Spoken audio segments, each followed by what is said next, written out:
sociales de nuestra época y que será uno de los libros que represente lo mejor de la literatura escrita en el siglo XX. Lector cuidadoso, sistemático, culto y ameno, Víctor Iván González practica la crítica literaria, si se me permite la expresión futbolera, cortita y a pie. Una crítica que no se regodea en sí misma y que posee, entre muchos otros, dos atributos muy agradecidos: curiosidad cultural y generosidad para los lectores. Un crítico, además, muy honesto, capaz de confesar que no fue por compromisos académicos ni periodísticos que empezó a escribir sobre Fernando del Paso, y me permito citar. Dice Héctor Iván: fue en medio de una plática de cantina donde me vi la necesidad de poner por escrito lo que representa una obra como la de Fernando del Paso en nuestros días. Héctor Iván. Muchas gracias, maestro. Muchas gracias. Muchas gracias, maestro del Paso, por convidarme a este homenaje a la familia y con mucho cariño a Paulina, que ha sido el vínculo extraordinario para que yo pueda estar aquí con gente que son mis maestros, con Pepe de la Colina, otro extraordinario prosista de la lengua en español. En el ensayo lo digo que son los dos parangones que yo tengo cuando quiero escribir un poco, con los maestros, gran poeta Gutiérrez Vega. Homenaje afectuoso a Fernando del Paso. Recuerdo con mucha claridad cuál fue el primer texto de Fernando del Paso que conocí. Lo encontré en el número 1 de esta revista Paréntesis, ya desaparecida. Se trataba de un ensayo intitulado Vive la France, o de los usos y abusos del paréntesis. No dejaba de sentir asombro mientras leía esa clase magistral, esa degustación de las palabras y esa forma de hacer que el lenguaje hablara por sí mismo. Del Paso explicaba, a partir de un texto que iba alterando, la forma en que el paréntesis podría ser centrífugo, centrípeto, rectilíneo y, en el peor de los casos, oncológico. En aquellos años, mi pasión por la prosa nacía gracias a los cuentos de Borges y de Flaubert. Sí, paradójicamente no fue con las novelas, fue con un cuento como Herodías el que me hiciera fijarme en, cuando se escribe, la manera en que se usa el tono y esa elección precisa de las palabras. A partir de ese momento, incluía Del Paso entre mis prosistas predilectos, por esas 6 breves páginas que aún me hacen vibrar. Posteriormente sentí un profundo entusiasmo por Noticias del Imperio, una obra a la que me siento incapaz de catalogar, de tantos registros, de tantas aproximaciones a la historia o a la dramatización, y de una potencia lírica como muy pocas. Un mural cuya profundidad histórica, infatigable documentación y estilo literario impuso un hito en la literatura mexicana. No puedo evitar decir que al momento de leerla venían a mi mente los pasajes más intensos de las mejores novelas del siglo XIX: El Rojo y el Negro de Stendhal, Conde de Montecristo de Alexandre Dumas, Notre Dame de París de Hugo, Salammbô de Flaubert. Me hacía pensar en esas obras porque estas me parecen muy superiores a las más representativas de sus autores respectivos. Y venían a mi mente porque en Noticias del Imperio uno percibe la misma fuerza vivificadora que se experimenta cuando el lector entra a una obra maestra. Una gran catedral que hay que recorrer a pie, a través de pasillos infinitos, naves interminables que lo van dotando a uno de esa sensación que solo se logra con el arte mayor. Como diría George Steiner, un agrandamiento de la psique. 2 o 3 veces me he sorprendido a mí mismo citando esta obra como un fiel juraría sobre la Biblia, y otras tantas me he encontrado leyendo sus páginas para hallar la eufonía de la prosa, un aliento poético vivaz o la muestra tangible de que la novela es un espacio donde todo tiene lugar. Definitivamente, fue algo muy parecido cuando me acerqué a José Trigo, Palinuro de México y Linda 67, Historia de un Crimen, o cuando leí su primer tomo de la trilogía Bajo la Sombra de la Historia, o sus poemarios Sonetos del Amor y del Ordinario, o Poemario. En cada una de estas obras me parece encontrar al autor que manea el lenguaje, que sacude o bruñe las palabras para erigir una torre de naipes o para formar una muralla de metáforas. Porque lo que es, y siempre ha sido Del Paso, es un poeta, como lo fue Virgilio y como lo fue Dante, aquel que crea de la nada una galaxia paralela a esta en la que nos encontramos. encontramos. De esto, uno se puede percatar al hacer la prueba más rigurosa, aquella que usaba Flaubert para cerciorarse de que las líneas recién escritas tendrían la durabilidad, la vigencia de un corazón que palpita y transpira en el momento en que se acomete la lectura. Me refiero a la prueba de la o del vocinglero en español. Leer el texto en voz alta, buscar ya no la grafía ni la mancha tipográfica, sino la reacción del aire al sentir cómo los penetran los poros, cómo reacciona el oído a la caricia de las modulaciones, vivir la resonancia en el espíritu. Quizá por eso las novelas del Pacianas me hacen pensar en sinfonías totales, como las de Beethoven o las de Bruckner, y digo esto con el respeto y la venia del maestro Carlos Prieto, que aquí está presente. Porque cuando escucho el adagio de la séptima sinfonía de Bruckner, pienso en Carlota y en la tristeza lánguida que aún reclama que le hagan caso, y que la ayuden para que no le envenenen, o que recrimina a Maximiliano y lo amenaza con clavarle espinas de maguey del glande. También lo equiparo con algunas sinfonías de Shostakovich, cuando Del Paso nos deja ver la victoria de la batalla en Puebla, o nos hace testigos del peregrinaje de Juárez por todo el país, llevando a cuesta su dignidad y honra incomparables. Al leer en voz alta Del Paso, los oídos repiten el carillón de aquel hombre de letras que nos echa a volar la imaginación, como se libera un haz de luz para encontrar una identidad de ese mismo personaje anónimo. Pero también me recuerda la quinta sinfonía de Mahler, en su primer movimiento, cuando José Sedano es víctima de la angustia al saber que lo alejaría de la quinta boda, para que Disque aprendiera a plantar otro tipo de flores que le gustaban al emperador. Pero en el fondo, solo será un pretexto para que su esposa se bañe desnuda con aquel que llegó como dueño de México para desbaratarle la vida. Podría dar más ejemplos de a qué suena la prosa de Del Paso. Solo necesitaría citar la Sinfonía del Nuevo Mundo de Borja para recordar el primer pasaje de Palinuro de México, del mismo modo que veo su propuesta vanguardista a lo Giorgi Ligeti en el resto del Palinuro de México. También se oye algunos valses y piezas del jazz al ver a David Sorensen en aquella jaula de cristal en la que lo metieron Linda, su padre multimillonario Lafrange. Y si evocamos la historia de José Trigo, podría decir que me viene a la mente algo más enigmático, perturbador, como un ballet macabro al sacrificio de la primavera de Stravinsky.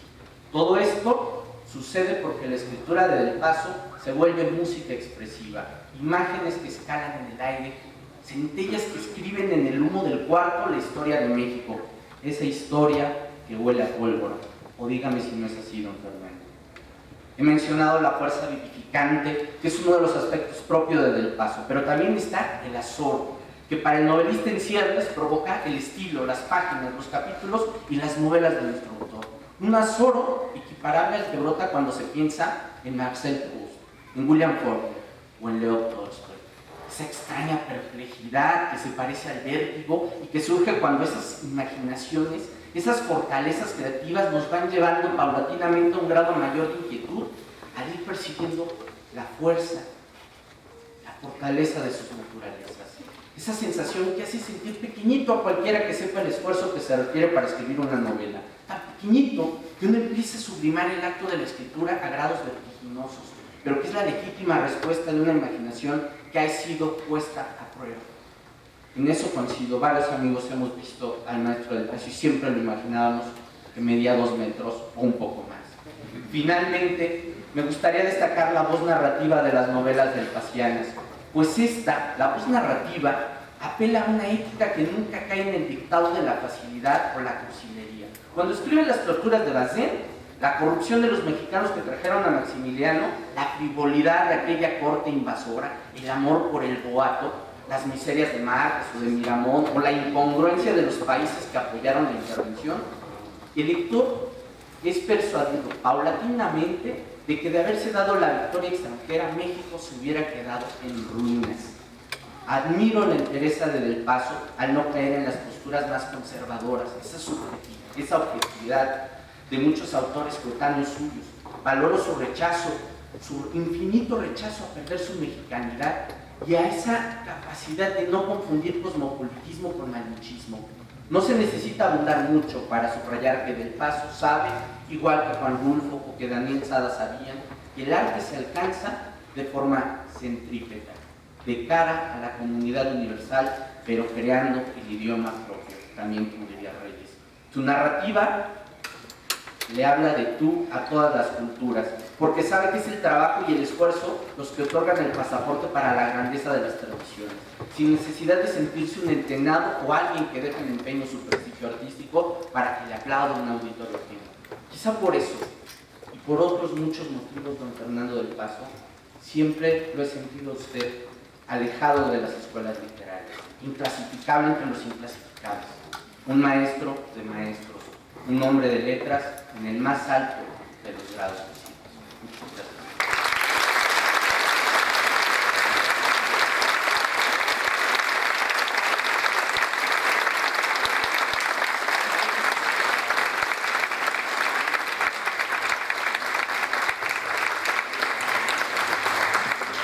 Muchísimas gracias, tocayo. Con José de la Colina me pasa algo muy extraño, lo conozco tanto que a veces menos cómo presentarlo.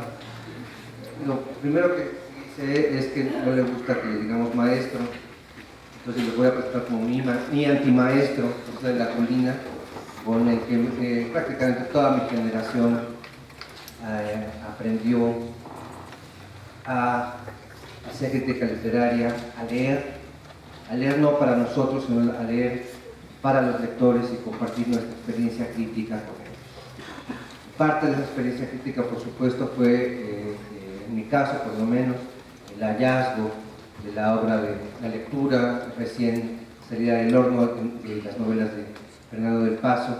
Recuerdo que el suplemento de novedades, el Seminario Cultural de Novedades que dirigió Pepe durante más de 25 años, se publicaron, fue quizá el suplemento donde más se comentó noticias del imperio. Sin más, cedo la palabra a otro de los grandes prosistas, como bien dijo Héctor Iván, no solamente de México, sino de toda la lengua española, José de la Colina.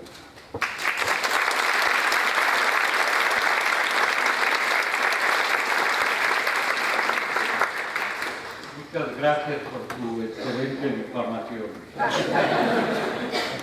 Me volviste a llamar maestro, yo que había venido aquí todavía con el cabello algo negro, mira ahora. Bueno, como diría Marco Antonio disfrazado de Marlon Brando, no vine a celebrar a Fernando del Paso, sino a difamarlo. Y digo que lo voy a difamar porque él también me llamó maestro cuando recibió el premio Juan Rulfo, que es como debe llamarse, como para muchos de nosotros se llama el premio en Guadalajara. No recuerdo cómo se titula,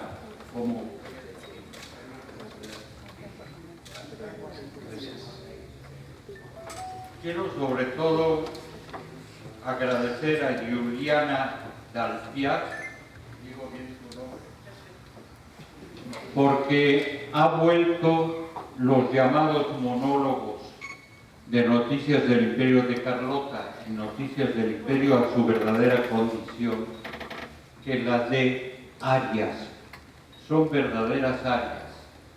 Y entiendo, todavía no he leído la traducción italiana, si es que alguna vez de Noticias del Imperio, entiendo que las ha convertido, que las ha vuelto, ya digo, a su verdadera condición. Son verdaderas arias. Lo que ha hecho desde el libro mismo, no sé si desde alguna versión teatral, lo que ha hecho Fernando del Paso con los monólogos de Carlota, con los indecentes, los prodigiosamente indecentes monólogos de Carlota, verdaderas arias. Y ahora, volviendo a mi ego, del que creo que nunca he salido, aunque aquí soy un colado porque veo que hay una discusión de quitar los letreritos de los autores porque yo no estaba programado. Entonces, quiero simplemente recordar un poco y decir por qué no tiene razón Fernando del Paso a llamarnos Antonio Montaña Antonio Montaña existió realmente, no es un seudónimo aumentativo mío. Antonio Montaña, Fernando del Paz y yo, muy jóvenes,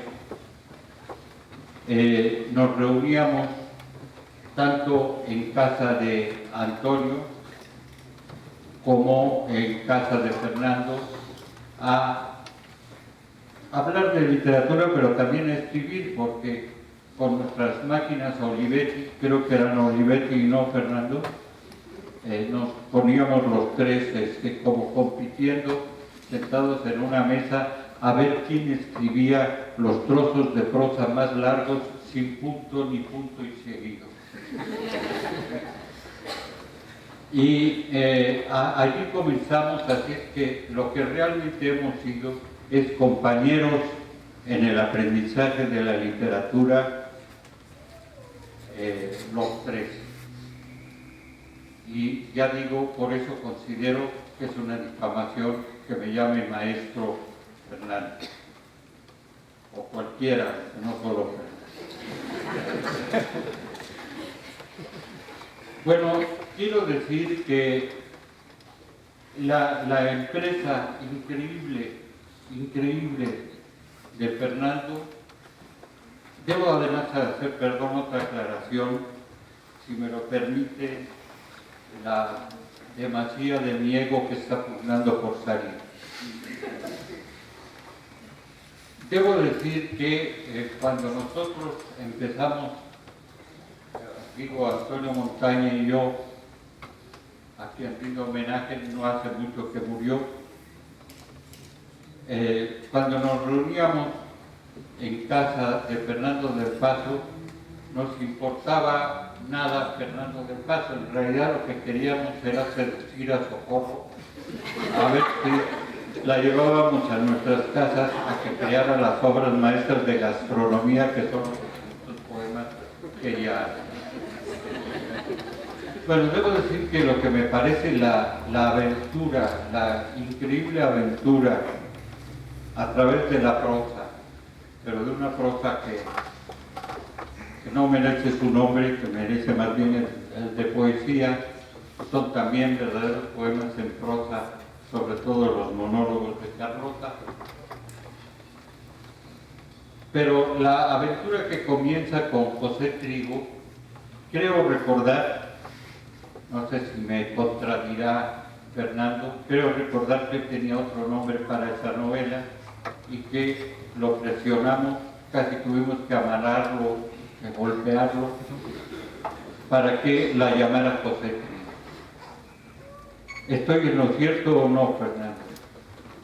Y creo que es un acierto que él nos debe, que debe a nuestro cantaje. Pero creo que la aventura, volviendo al hilo de lo que mi dispersión mental acostumbrada quizá me permita recobrar, es que lo que ha hecho Fernando es una gran aventura verbal. Creo que sobre todo eso es el tríptico de novelas que él ha escrito. Ha escrito muchas otras cosas más. He recibido recientemente 2 tomos de un libro que me ha impresionado, el que trata del llamado problema judío. Pero creo que su gran aventura verbal está en ese tríptico, en sus novelas. Creo que lo que hace ahí es reivindicar desde su propio esfuerzo, desde su propio genio, lo que ha hecho es una gran aventura verbal, y que la literatura no es sociología, no es economía, no es ninguna ciencia, es todo lo contrario de una ciencia, sino sobre todo eso, una aventura verbal. Yo recuerdo que en aquel entonces estábamos todos locos, sobre todo con 2 libros.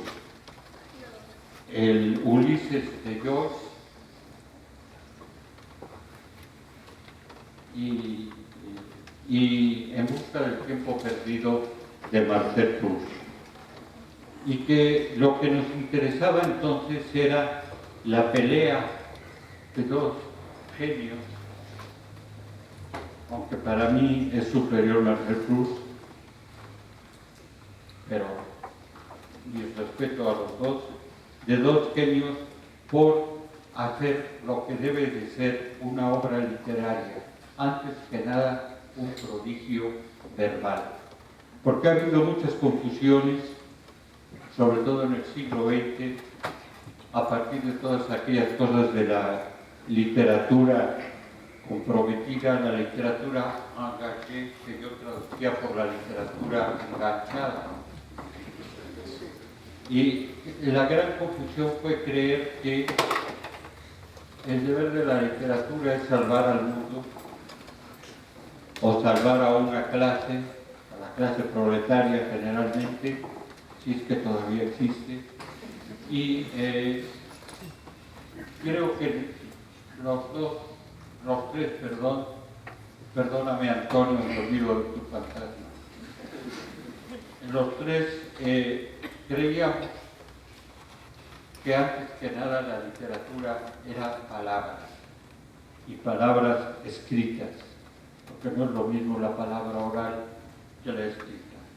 Aunque Fernando tuvo algunas perversiones, es más, creo que también fuiste locutor para la BBC, ¿no? Es capaz de todo. Creíamos sobre todo que la literatura es eso, una aventura que al mismo tiempo es una arquitectura, que sería lo contrario de la aventura. La arquitectura no se concibe sin un orden. Pero creíamos eso, y creíamos que había que atreverse al desorden y a la aventura para escribir la literatura. Fernando lo ha logrado, Antonio Montaña también, yo todavía estoy empeñado en eso, y tengan ustedes compasión. El caso es que Fernando ha hecho una obra monumental que no es monumental porque es música. Alguien ha dicho de la música que es arquitectura descongelada, lo cual convertiría a la arquitectura en literatura congelada, tal vez. No hay que olvidar que fue por mucho tiempo el sustituto para las notas populares de la literatura de la arquitectura. El gran Víctor Hugo decía que la verdadera escritura de la historia estaba en la catedral de Notre Dame. Creo que eso es el mérito principal. Y estoy esperando a tener un ejemplar de la traducción de Juliana ¿lo digo bien? Para leer estas magníficas arias de Fernando del Paso, Travestí de Carlota, en la prodigiosa, digo, que ya anticipo que debe ser la traducción italiana de Noticias del Imperio. Gracias por su atención.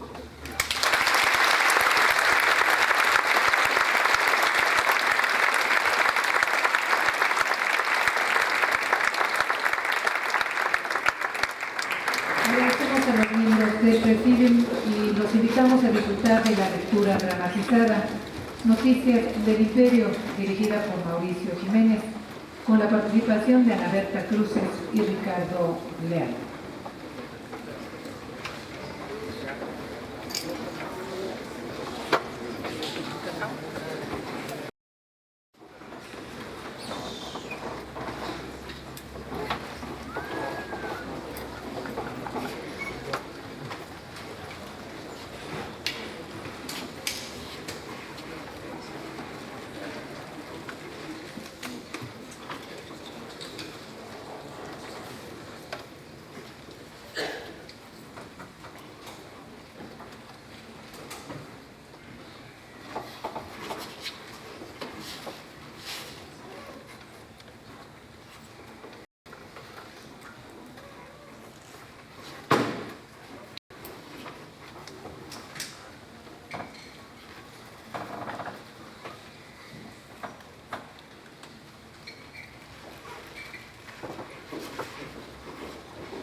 California, ¿no? Nuevo León, Io podria? Tu poderias? cara mía, non dici podría, podría del verbo pudrir, se dice podría del verbo poder. Poder? Ejemplo, yo podría decir que Sonora tiene un nombre muy sonoro por la mucha plata que tiene. Davvero? Cara mía, non dici davvero, se dice di verdad. De verdad. Y de verdad, nosotros podríamos tener nuestros propios viñedos en Aguascalientes, fabricar nuestras propias armas con el hierro de Durango, tener nuestros textiles en Yucatán. Yo podría ir a México. Tú podrías ir a México. Nosotros podríamos ir a México. De verdad, Max. Palabra de hombre. Es hombre con M. M. M de Maximiliano. M de México. M de madera. Vegetación lujuriante. Miles de flores. Miles de pájaros. De colibríes. Los jardines de borda. Aguacate. Cacahuate. Mango. Plátano. Chocolate. Ahuehuetes. Vainilla. Orquídeas. Bugambilias. Las bugambilias son aquí en Pueblo. Cuerna la vaca. Es como mirar al mar. Dos palabras que dicen una. Max, cuerna vaca. Es como mirar al mar. Debo dejar todo esto